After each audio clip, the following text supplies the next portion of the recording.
Tudo parece calmo. O som das ondas pode ser relaxante para muitos.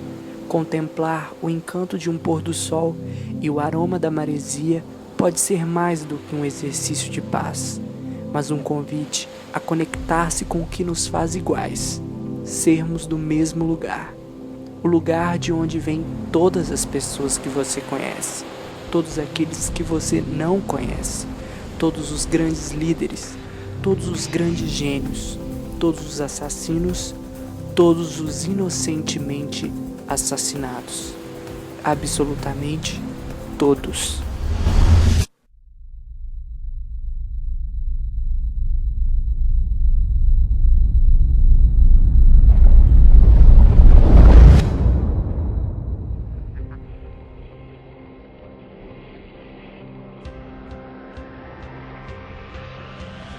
American president and I have had discussions that have been reported in the newspaper about potential military action. We have had those discussions. O ser humano sempre foi movido pelo interesse, seja por ambição ou necessidade.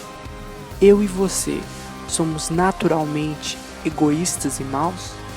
De acordo com a teoria de relações internacionais, o realismo, em sua primeira imagem baseada em Hobbes e Maquiavel, sim, somos. Foram milhares as ilustrações e charges produzidas por artistas dos mais diferentes países.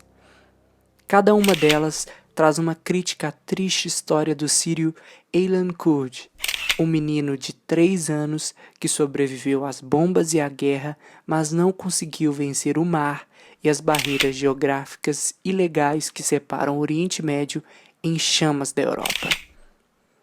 Todas essas ilustrações trazem críticas através da semiótica, que tem como objetivo estudar a união de um significante e um significado, a combinação de um conceito e uma imagem, e dessa forma conseguimos interpretar as intenções dos enunciadores que usam o pobre Aylan para reverberar mensagens de críticas às escolhas que os homens fizeram durante esse novo, triste momento da história da humanidade.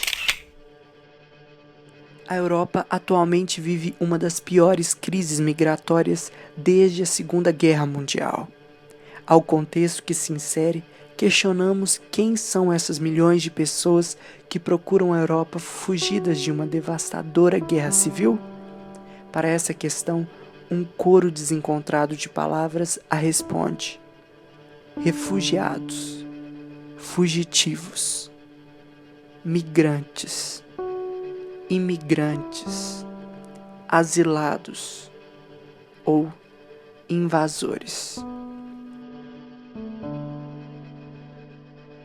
Um dos principais motores dessa crise de migrações emerge do conflito da Síria, devido à já longa duração da guerra e dos ataques jihadistas do Estado Islâmico, que fez com que se agravasse ainda mais a situação. A nos atentar sobre o conflito, há o governo ditador de Assad, enfrentando uma rebelião armada desde 2011, que já ocasionou milhares de mortes e refugiados. E um dos assuntos mais levantados durante o conflito fica a cargo da inércia da comunidade internacional para a solução na região. Essa inação vem do Conselho de Segurança da ONU, composto por Estados Unidos, Rússia, China, França e Reino Unido, sendo que os americanos e os europeus formam um bloco favorável a uma intervenção mais incisa, e os chineses e russos, por sua vez, são contrários à intervenção devido às suas alianças com o governo Assad. Essa questão se esbarra no jogo de poder presente na teoria realista, já que os conflitos de interesses destes estados impedem que se chegue em uma decisão sobre o conflito. Interesses estes muito mais importantes que os milhares que morrem e tentam fugir ou se refugiar em busca de uma vida melhor. Esses refugiados têm como principal rota o mar Mediterrâneo, tendo que enfrentar uma travessia arriscada que pode custar a própria vida.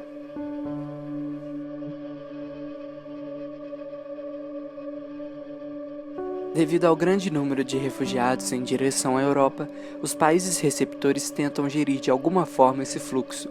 Alguns países já tratam esse problema com mais humanidade, já outros nem tanto. Sob a ótica realista, temos essa crise migratória como high politics, uma vez que se tornou um tema central na agenda dos Estados europeus. Essa corrente traz o Estado comunitário e que sempre está voltado a buscar poder para sua sobrevivência. Vendo essa crise como uma ameaça à consolidação de poder de alguns países europeus, os estados tentam controlar essas migrações devido a algumas consequências, como, por exemplo, o alto gasto italiano para manter os abrigos que acolhem esses imigrantes, o medo do terrorismo que motivou a Bulgária a construir um muro na fronteira da Turquia e a instabilidade política, uma vez que grupos neonazistas da Alemanha incendiaram um abrigo de refugiados na pequena cidade de Vorra. Tudo isso pode ocasionar uma instabilidade que pode influenciar na projeção do seu poder. Portanto, os estados acabam por criar empecilhos para resolver o problema das imigrações devido aos seus interesses. Porém, uma imagem conseguiu reavivar uma ponta de esperança na escuridão. A foto de Aylan chocou o mundo e aprofundou ainda mais o debate sobre até quando esse egoísmo se perpetuará. Uma ilustração ou charge está focada em uma determinada realidade ou acontecimento, onde se deve levar em conta o contexto sociopolítico e o uso de uma ferramenta de conscientização, porque ela não só é uma crítica, mas também pode trazer informações ou denúncias.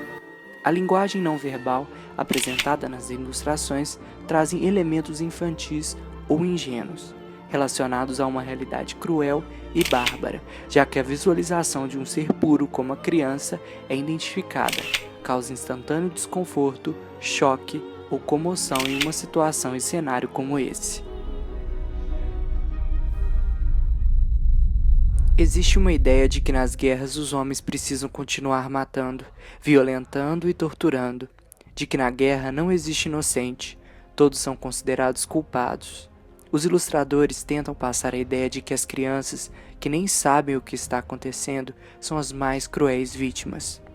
Aylan foi mais uma vítima de um mundo que prega a civilização, mas na prática reforçou a ideia da cristalização e expansão da barbárie. O conflito é considerado, para os realistas, algo inerente ao indivíduo, mesmo que traga consequências desastrosas.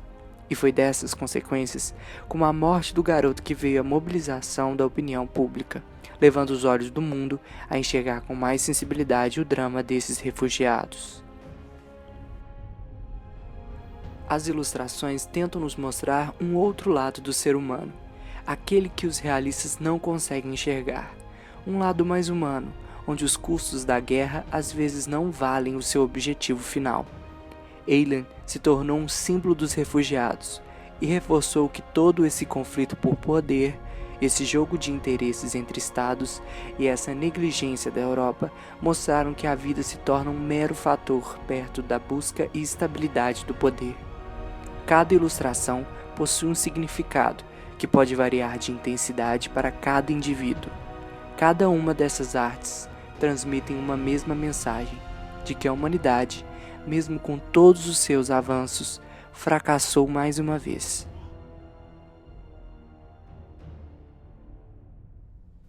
Nesse contexto, a beleza da vida parece não importar, mas devemos olhar para a nossa insignificância em um universo onde a vida é algo tão raro e árduo. Pense nos rios de sangue derramados por todos aqueles generais e imperadores, para que, na sua glória e triunfo, pudessem ser senhores momentâneos de uma fração de um ponto. Quão frequentes seus desentendimentos, quão ávidos de matar uns aos outros, quão veementes os seus ódios. As nossas posturas, a nossa suposta autoimportância, a ilusão de termos qualquer posição de privilégio no universo, são desafiadas por este pontinho de luz pálida.